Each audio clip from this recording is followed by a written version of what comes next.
নমস্কার, রাঁধো আর খাও কুকিং চ্যানেলের পক্ষ থেকে আমি সুস্মিতা রায়। আমি আবন্তিকা দে। আজকে প্রথম এসেছি আপনাদের সাথে আলাপ করতে। আমাদের রাঁধো আর খাও চ্যানেলের সমস্ত কন্টেন্ট অর্থাৎ বিভিন্ন রেসিপি ও ডিশেস নিশ্চয়ই আপনাদের ভালো লাগছে। তাই হয়তো অল্প সময়ের মধ্যেই আমরা প্রায় 600 জন বন্ধুকে আমাদের সাবস্ক্রাইবার হিসাবে পেয়ে গেছি। অদূর ভবিষ্যতে হয়তো আরও অনেকে আমাদের বন্ধু হবেন আশা রাখি। রাঁধো আর খাও চ্যানেল শুরু করার ব্যাপারে যার কাছ থেকে সবথেকে বেশি আমি উৎসাহ পেয়েছি সে আর কেউ নয়, আমার কন্যাসম অবন্তিকা। এই অবন্তিকাই আমাকে প্রত্যেকটা ব্যাপারে সাহায্য করে। আর একটা কথা যেটা হচ্ছে, যার গলা আপনারা শুনতে পান, অর্থাৎ আমার রান্নাটাকে যে সুন্দর করে আপনাদের সামনে তুলে ধরে, সে হচ্ছে অবন্তিকা। নমস্কার, রাঁধো আর খাও ইউটিউব চ্যানেলে আরও একবার সকল দর্শক বন্ধুদের জানাই স্বাগত। বিভিন্ন কাজের কারণবশত আমরা আপনাদের সামনে বেশ কিছুদিন রান্নার ভিডিও নিয়ে আসতে পারিনি, তাই আমরা ক্ষমা প্রার্থী। কিন্তু আজ আমরা আপনাদের কোনোভাবেই হতাশ করব না এবং তুলে ধরব তথাকথিত ধারণার বাইরে গিয়েও যে কোনো মরশুমে কিভাবে বানিয়ে ফেলা যায় সুস্বাদু পাটিসাপটা। সঠিক পাটিসাপটা বানানোর পদ্ধতি আমরা স্টেপ বাই স্টেপ করে দেখাবো, তাই স্কিপ না করে ভিডিওটি শেষ অবধি সকলকে দেখার অনুরোধ রইল।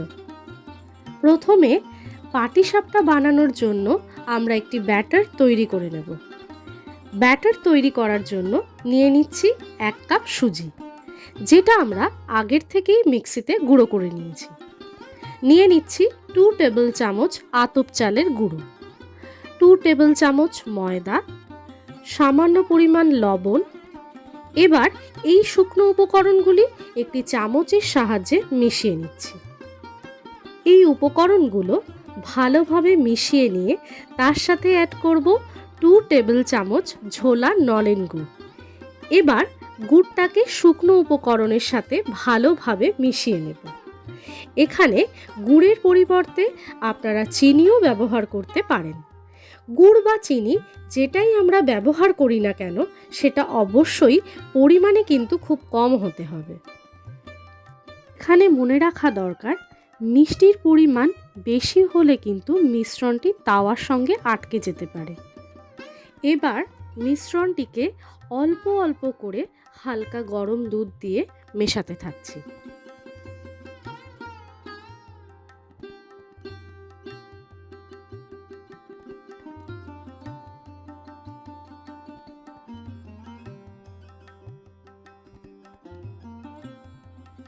শেষের দিকে আমি এখানে মিশ্রণটিকে মেশানোর জন্য হুইস্ক ব্যবহার করছি, যাতে কোনো রকম লাম্প না থাকে। আপনারা চাইলে আমি যেভাবে প্রথমে চামচ ব্যবহার করে মিশ্রণটিকে মিশিয়েছিলাম সেভাবেও ব্যবহার করতে পারেন। দুধ সমেত মিশ্রণটি মিশে গেলে আধ ঘন্টার জন্য ঢাকা দিয়ে রেখে দেব। এবার পাটিসাপটার পুর বানানোর জন্যে আমরা প্রথমে গ্যাস অন করে একটি কড়াইতে 250 গ্রাম দুধ নিয়ে নিচ্ছি। এই 250 গ্রাম দুধ আমরা ভালো করে ফুটিয়ে নেব।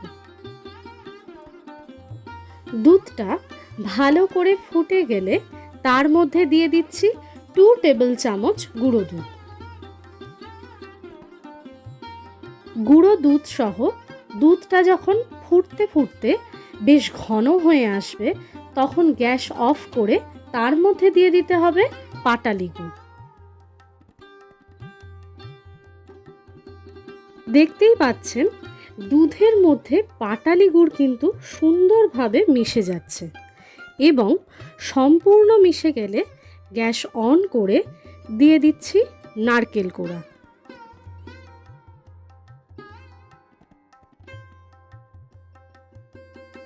নারকেল কোড়া সহ মিশ্রণটি নাড়াতে নাড়াতে টেনে এলে একটু নরম অবস্থাতেই আমরা নামিয়ে নেব, কারণ নামানোর পরে মিশ্রণটি নিজের থেকেই কিন্তু আরও কিছুটা টেনে যায়।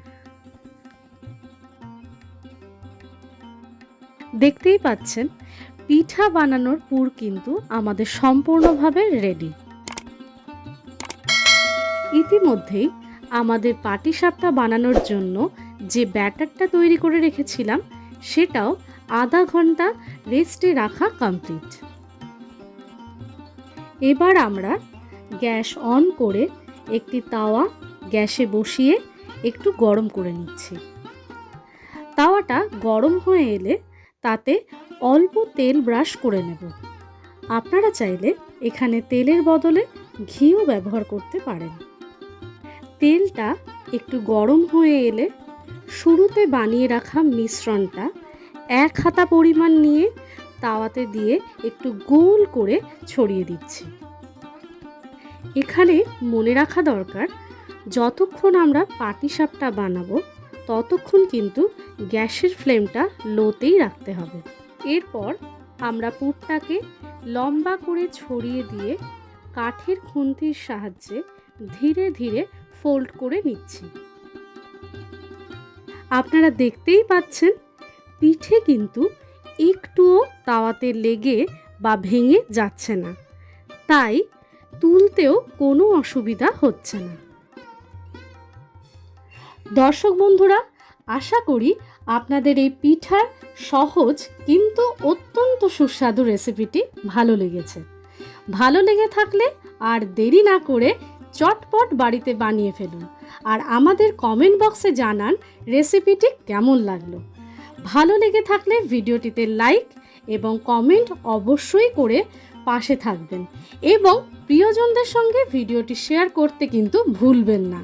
পরের ভিডিওগুলো পেতে আমাদের চ্যানেলটি সাবস্ক্রাইব করে পাশে থাকা বেল আইকনটি প্রেস করুন। দেখা হচ্ছে পরের ভিডিওতে।